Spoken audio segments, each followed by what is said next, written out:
Hello student. मैं प्रजापति नरेश फिर से एक बार आपका यूट्यूब चैनल में हार्दिक स्वागत करता हूं। विद्यार्थी मित्रों, स्टैंडर्ड 9 में हिंदी सब्जेक्ट में प्रकरण 4 जो है कर्ण का जीवन दर्शन, उसके बारे में हमने कवि परिचय या तो विषय वस्तु के बारे में हमने अगले वीडियो में चर्चा की थी। और आज ये दिनकर जी जो है रामधारी सिंह जी यानी कि दिनकर जी जो हैं, उन्होंने कर्ण के जीवन के बारे में कुछ बताया है। वो कहते हैं कि जब कौरवों और पांडवों के बीच जब धर्म और अधर्म का युद्ध होने जा रहा था, तब जाकर कृष्ण ने पांडव पक्ष की ओर से कर्ण को समझाने की बात की थी। वो कर्ण को समझाने के लिए गए थे कि हे कर्ण, तुम कौंतेय हो और कुंती के तुम ज्येष्ठ पुत्र हो, तुम पांडव हो, ज्येष्ठ पांडव हो, और इसीलिए आपको दुर्योधन का साथ छोड़कर पांडवों के साथ आना चाहिए और पांडवों के पक्ष में रहकर आपको युद्ध करना चाहिए। इस बात को समझाने के लिए गए थे। और फिर धन दौलत वैभव राजपाट ये सब जो चीज़ हैं वह उसके सत्ताधिकारी आप होंगे, क्योंकि आप ज्येष्ठ हैं पांडवों के। ऐसे ऐसे कुछ प्रस्ताव रखे थे कर्ण के सामने, लेकिन कर्ण ने उन्हें एक ही जवाब दिया था कि जब मुझ पर आपत्ति थी, जब मेरा बुरा वक्त चल रहा था, तब दुर्योधन ने मुझे साथ दिया था और अंग देश का राजा घोषित किया था। तो फिर आज जब दुर्योधन की मुसीबत की बारी आई है, तो मैं उसका साथ कैसे छोड़ सकता हूँ। मैं चाहे वह दुर्योधन अधर्म के मार्ग पर क्यों न हो, लेकिन फिर भी मैं उसका साथ नहीं छोड़ूंगा। ऐसी बात को लेकर वह फिर कहते हैं कि कर्ण और कृष्ण के बीच क्या क्या वार्तालाप होते हैं, ये इस इकाई में रामधारी सिंह ने बताया है। सो देखते हैं कि वैभव विलास की चाह नहीं, अपने कोई परवाह नहीं। यानी वैभव और विलास जो है, वैभव और विलास जो है उसकी कोई चाहना नहीं है। वैभव विलास, वैभव यानी धन दौलत, वैभव यानी धन दौलत, और विलास जो है सुखोपभोग की बात कही है, उसकी हमें कोई चाह नहीं है, अपनी कोई परवाह नहीं है। हमें अपनी खुद की कोई चिंता नहीं है। परवाह यानी चिंता, हमें अपनी कोई चिंता नहीं है। बस यही चाहता हूँ केवल, दान की देव सरिता निर्मल, दान रूपी सरिता, सरिता यानी नदी, सरिता यानी नदी, ये दान रूपी सरिता जो है निर्मल यानी एकदम स्वच्छ पवित्र, दान रूपी पवित्र नदी जो है वह हमारे हाथों से सदा यूं ही बहती चली जा रही, यूं ही बहती चली जाए, करतल से जरती रहे सदा। करतल यानी हथेलियों से, हमारे हथेलियों से ये दान की महिमा जो है, दान जो है वह हमेशा और हमेशा के लिए बहता चला जाए। बस निर्धन को भरती रहे सदा। ये जो निर्धन जो होते हैं, गरीब होते हैं, जो भिखारी होते हैं, उसको हमारा ये आशीर्वाद सदा ही मिलता रहे, हमारे हाथों से दान मिलता रहे। बस यही बात है। तुच्छ है राज्य क्या है केशव। और फिर जब मुद्दे की बात आती है, तब कर्ण जो है वह कृष्ण को बताते हैं कि तुच्छ है राज्य क्या है केशव। तो हे केशव, इस राजपाट में क्या रखा है, ये तो एक साधारण है, तुच्छ है। तुच्छ यानी निकृष्ट है, क्षुद्र है, एकदम क्षुद्र है, तुच्छ है राज्य क्या है केशव। पाता क्या नर कर प्राप्त विभव। नर यानी पुरुष, नर यानी पुरुष। हे केशव, ये पुरुष जो है ये वैभव पाकर क्या प्राप्त कर लेता है, या तो वैभव प्राप्त कर कर क्या पा लेता है, कुछ नहीं पाता। बस बात यही है। और फिर वह समझाता है कि ये जो वैभव पाकर इंसान क्या पाता है, तो चिंता प्रभु, थोड़ी सी चिंता, थोड़ी कुछ चिंता प्राप्त कर लेता है। फिर अति अल्प हास्य, अत्यल्प हास्य यानी अति अल्प, बहुत तुच्छ, बहुत कम मात्रा में हास्य पा लेता है। और फिर कुछ चाक चिक यानी चमक दमक जो होती है, वह कुछ मात्रा में वह चमक दमक यानी कि कांति जो है वह प्राप्त कर लेता है। और कुछ क्षण के लिए विलास, विलास यानी धन दौलत जो है वह सुखोपभोग, जो सुख समृद्धि जो है वह कुछ दिनों के लिए या तो कुछ क्षणों के लिए पा लेता है। बस उससे अधिक इंसान कुछ नहीं पा सकता है, पर वही भी यह गवाना है। और फिर अंत में उन्होंने बात की है कि ये भी तो हमें गवाना है, हमारे हाथों से ये भी चला जाएगा, नष्ट हो जाएगा, कुछ साथ नहीं ले जाना है, हम अपने साथ कुछ नहीं ले जाएंगे। इंसान जब मरता है तो खाली हाथ जाता है। कहते थे कि खाली हाथ आते हैं हम, खाली हाथ जाएंगे, बस प्यार के दो मीठे बोल जिल मिलाएंगे। बस यही इंसान की बात है। तो इंसान जो कर्म करता है, वही कर्म जो है वह इंसान के साथ जाता है, बाकी कुछ नहीं। लोग जो है वह इंसान को किस बात को याद करते हैं, तो उसके कर्म को, कैसा इंसान था, कैसा पुरुष था, उसका पराक्रम कैसा था, ऐसी ऐसी बातों को लेकर इंसान को पुरुष याद करता है। और फिर कही बात कि मुझसे मनुष्य जो होते हैं, मुझसे यानी कर्ण जो है श्री कृष्ण से कहता है कि हे कृष्ण, उसके जैसे मनुष्य सोने का भार नहीं ढोते हैं। यानी मेरे जैसा मनुष्य कोई भी जो होता है वह कंचन, कंचन यानी सोना, कंचन यानी सोना, कंचन का भार न ढोते हैं। यानी कंचन का भार जो है वह सहन नहीं कर सकते हैं। ढोना यानी कहते हैं कि वह कंचन यानी सोना, सोने का भार जो है वह नहीं सह सकते। पाते हैं धन बिखराने को, पाते हैं धन बिखराने को, बिखराना यानी बांटना, बिखराना यानी बांटना। ये धन दौलत पाकर वह बांट लेते हैं और रतन, रतन लुटाते हैं। रतन यानी रत्न, रत्न यानी रतन यानी रत्न, रत्न जो है वह लुटाते को, लुटाने को। जग से न कभी कुछ लेते हैं, इस जगत से अपने लिए कोई कुछ नहीं ले सकते हैं। और फिर का दान ही हृदय का देते हैं, अपने हृदय से वह मात्र और मात्र दान ही देते चले आ रहे हैं। इसी बात कर्ण और कृष्ण के बीच का संवाद होता है। फिर आगे देखते हैं उन्होंने क्या कहा है कि प्रसादों के कनकाब शिखर, प्रसाद यानी महलों, प्रसाद यानी महल, महलों के कनकाब शिखर, कनकाब यानी जो कहते हैं ना कि सुनहले, महलों के सुनहले शिखर जो होते हैं होते कबूतरों के ही घर। तो वहाँ पर कनकाब, कनकाब यानी सुनहले शिखर जो होते हैं वहाँ पर तो कबूतर रहते हैं, निवास करते हैं, यानी कबूतरों का घर माना जाता है उसे। महलों में गरुड़ न होता है, महलों में गरुड़ न होता है, कंचन पर कभी न सोता है।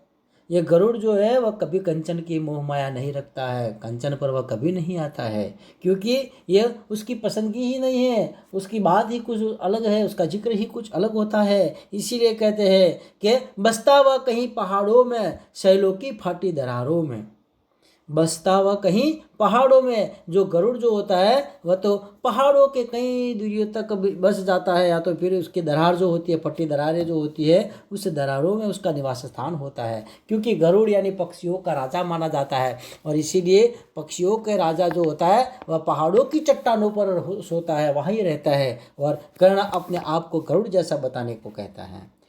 होकर समृद्धि सुख के अधीन, होकर समृद्धि सुख के अधीन, सुख और समृद्धि के अधीन यह जीवन जो है वह अधीन हो जाना, अधीन हो जाना यानी उसका दास बन जाना, उसका सेवक बन जाना। आप सुख और समृद्धि के जब सेवक बन जाते हैं तब मानव होता नित्य तप क्षीण, और उस वक्त मानस जो होता है, मनुष्य जो होता है वह तप क्षीण बन जाता है। तप क्षीण यानी प्रभावहीन बन जाता है।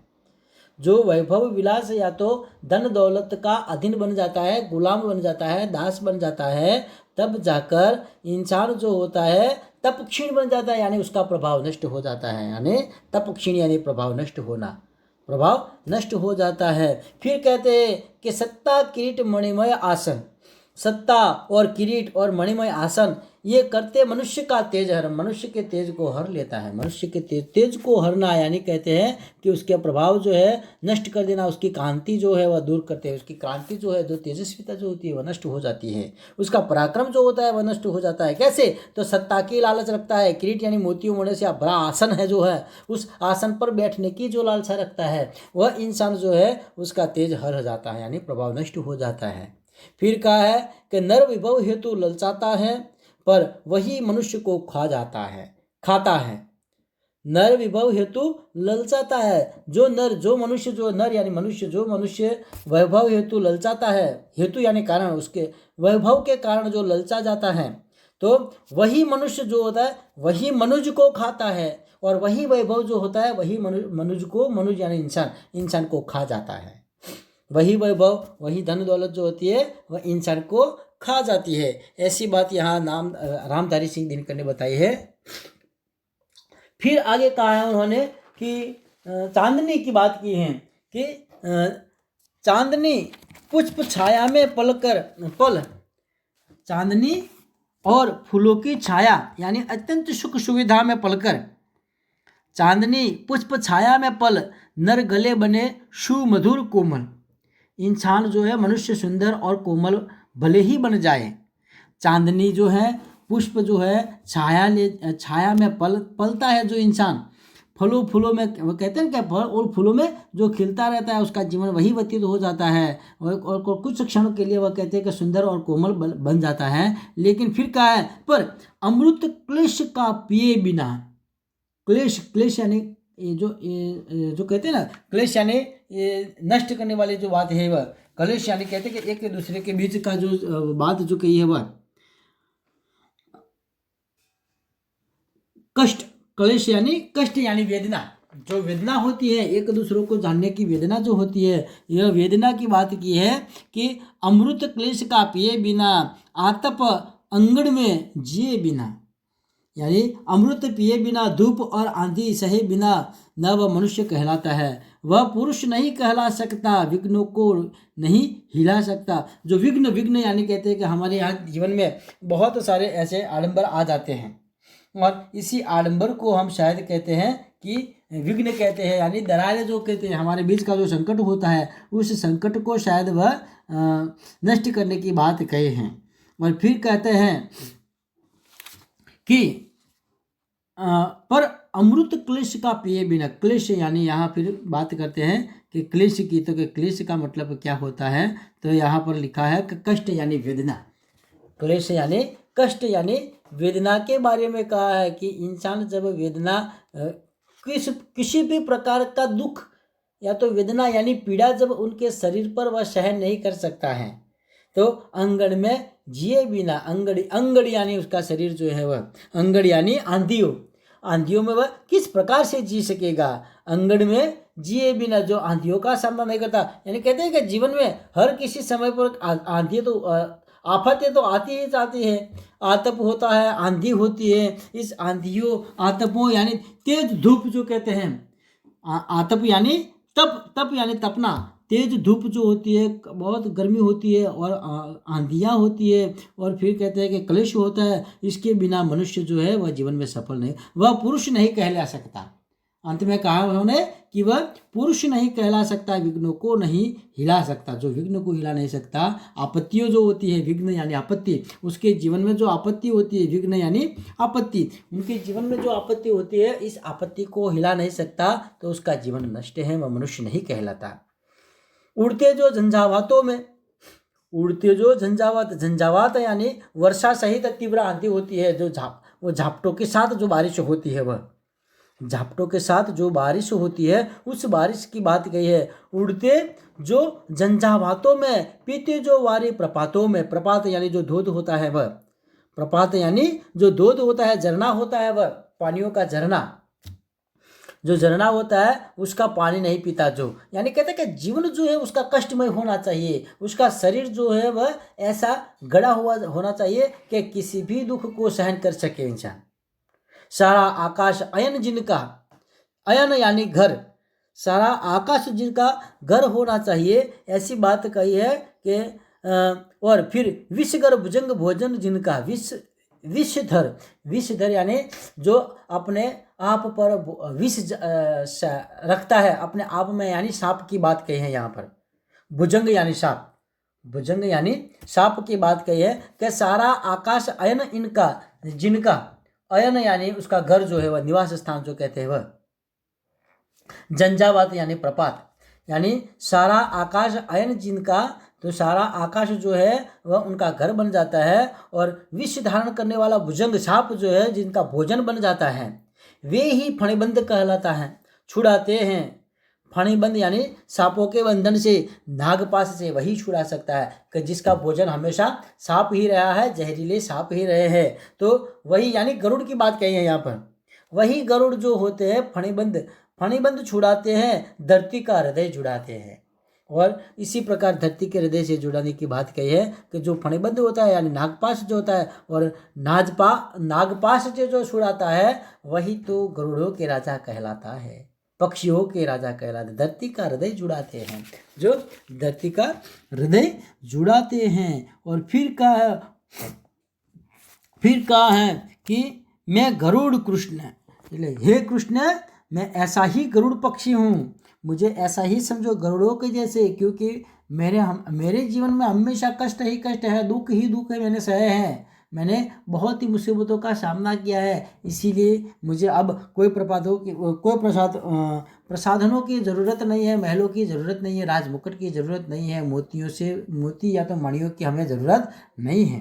फिर कहा है कि सिर पर न चाहिए मुझे ताज, हमें अपने सिर पर कोई ताज नहीं चाहिए, कोई मुकुट नहीं चाहिए। ताज यानी मुकुट, कोई मुकुट हमें, ताज यानी मुकुट, हमारे सिर पर कोई ताज हमें नहीं चाहिए। मैं गरुड़ हूँ कृष्ण, मैं पक्षीराज, पक्षियों का राजा गरुड़ जो हूँ, मैं उन व्यक्तियों में से हूँ। फिर कहा है दुर्योधन पर है विपत्ति घोर। आज दुर्योधन पर भयंकर आपत्ति है, विपत्ति यानी आपत्ति, घोर आपत्ति आ गई है। सकता न किसी विष उसे छोड़, मैं किसी भी प्रकार उसे नहीं छोड़ सकता, किसी भी तरह से उसे छोड़ नहीं सकता। वो कहते हैं ना कि चाहे कितनी भी मुसीबतें क्यों ना आ जाए, मेरा सर क्यों न कटा जाए, लेकिन मैं दुर्योधन का साथ आज नहीं छोड़ूंगा। ऐसी बात को रहकर वह अपनी बात पर डट रहा है। रणखेत पाटना है मुझको, रणखेत पाटना है मुझे, तो युद्ध क्षेत्र में उतरना है। पाटना यानी उतरना है, मुझे तो युद्ध भूमि में उतरना है, और अही पाश काटना है मुझको। अही यानी फिर कहते हैं कि उतरना है, और दुर्योधन के नागपाश को काटना है।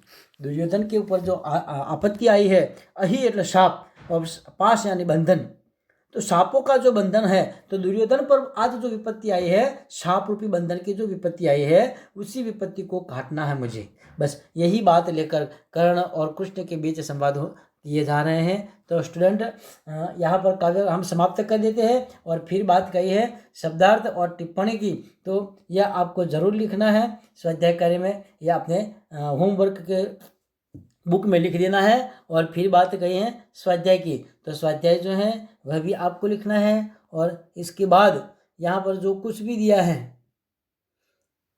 ये वैकल्पिक प्रश्न कुछ दिए गए हैं, फिर अपना मत स्पष्ट कीजिए, ये लिखने की ज़रूरत नहीं है। ये जो टॉपिक जो है ये स्वाध्याय के अंदर लिखने का नहीं है, हमारे स्वाध्याय में ये नहीं लिखना है।